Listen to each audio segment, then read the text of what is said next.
RT News Plus. Well, good afternoon. Bonsoir. Yesterday, Vladimir Putin Hier, recognized two regions of Ukraine as le président Poutine a reconnu deux régions d'Ukraine comme des États indépendants, disant qu'ils ne faisaient plus partie de l'Ukraine, étaient des territoires souverains. Simplement, il a dit que c'était une grande partie de l'Ukraine qui n'existait plus.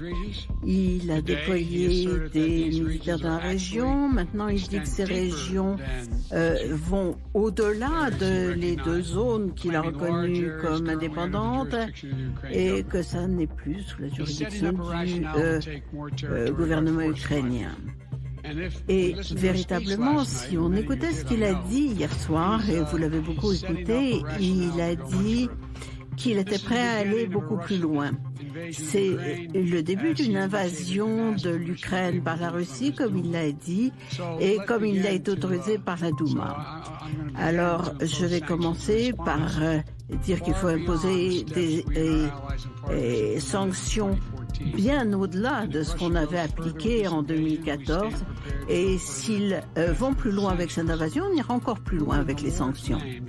Et véritablement, à quel titre pense-t-il décider qu'il peut créer de nouveaux pays sur des territoires qui appartiennent à ses voisins? C'est une violation flagrante du droit international et exige une réponse tout à fait ferme de la communauté internationale.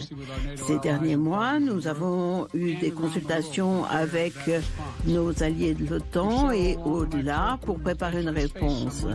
Et véritablement, nous avons dit et nous sommes réunis et je lui ai dit que le jour où la Russie agira contre l'Ukraine, les États-Unis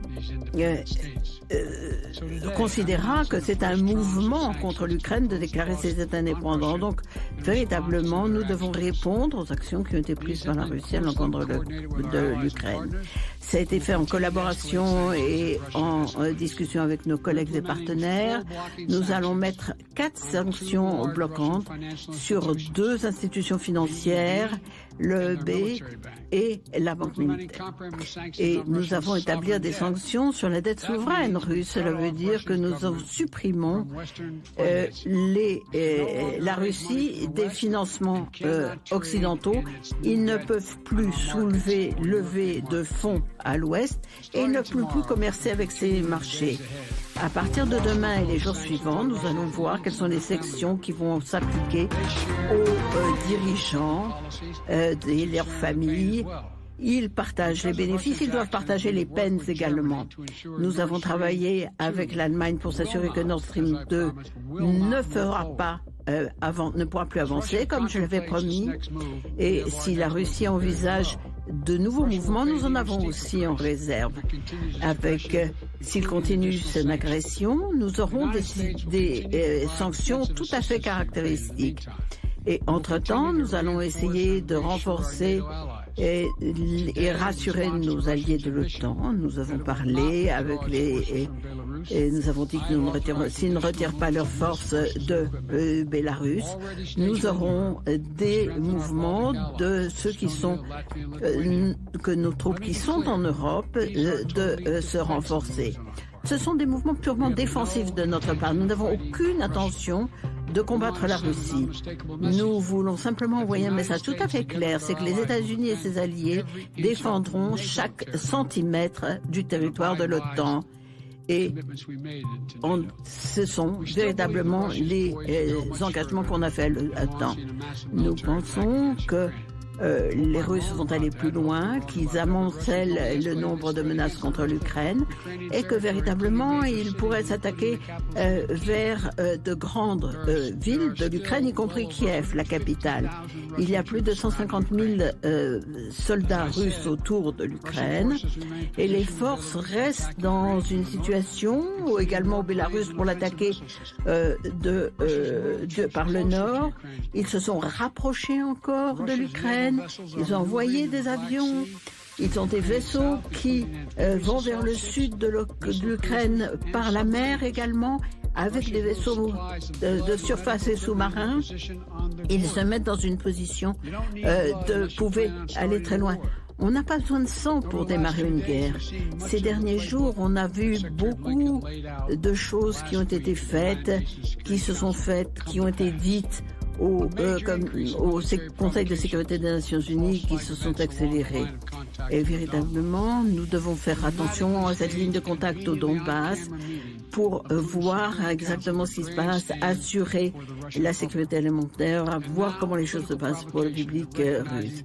Et il faut véritablement voir que les territoires souverains, qu'on appelle républiques souveraines maintenant, en violation absolue du droit international.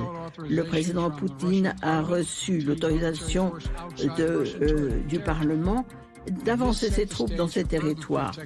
Et c'est un prétexte à davantage de provocations par la Russie pour avoir des actions militaires supplémentaires. Aucun d'entre nous ne devrait se laisser tromper et aucun ne le sera. Il n'y a pas de justification. Il faut régler cette question de la menace par la Russie à l'Ukraine dans les jours qui viennent, sinon la Russie seule portera la responsabilité. Et nous répondrons et nous utiliserons tous les outils à notre disposition pour protéger les citoyens américains de l'augmentation, entre autres, des prix du pétrole à la pompe. Nous allons avoir des coûts, ça va nous coûter aussi à nous, mais nous devons y faire face. Mais en faisant cela, en acceptant cela, nous allons prendre des actions tout à fait fermes pour que nos sanctions visent l'économie russe et non pas la nôtre. Et véritablement éviter toute disruption d'approvisionnement, nous mettre en accord avec les différents producteurs et consommateurs de produits pétroliers pour assurer l'approvisionnement. Ceci est quelque chose de très important. Je veux limiter au maximum les difficultés pour le peuple américain. C'est tout à fait essentiel. Au cours des derniers jours, j'ai été en contact constant avec les leaders européens, y compris avec le président Zelensky d'Ukraine. Nous avons parlé avec le chancelier Scholz en Allemagne, à Munich, et nous avons travaillé également avec tout le monde en Europe pour voir. Nous avons été unanimes pour soutenir l'Ukraine. Nous sommes opposés à cette opposition de la Russie en Ukraine. Nous voulons défendre notre alliance de l'OTAN et nous comprenons l'urgence et la gravité de la menace que fait la Russie à la paix et la stabilité mondiale. Nous avons entendu une réécriture totalement faussée de l'histoire. Il a fallu noter, rien ne peut améliorer. Il n'y a pas d'intérêt à poursuivre un dialogue quand il est question de la sécurité de l'Europe en 2002. Il a attaqué le droit de l'Ukraine à exister. Il a menacé des territoires qui ont autrefois appartenu à la Russie et menacé des démocraties et des membres de l'OTAN, menacé de guerre, à moins qu'on ne réponde à ces demandes excessives. Il n'y a aucune raison. Nous sommes tout à fait clairs et conscients des défis auxquels nous sommes confrontés. Mais on peut toujours éviter le scénario le pire, éviter les souffrances pour des millions de personnes si ça évolue dans ce sens. Nos alliés et nos amis restent ouverts à la démocratie si on parle sérieusement. Nous avons tous voir, nous allons jouer la Russie non pas à ses mots mais à ses actes. Et ce que fera la Russie dans l'avenir, nous y répondrons avec unité, clarté et conviction. Je pourrais en dire davantage, j'espère.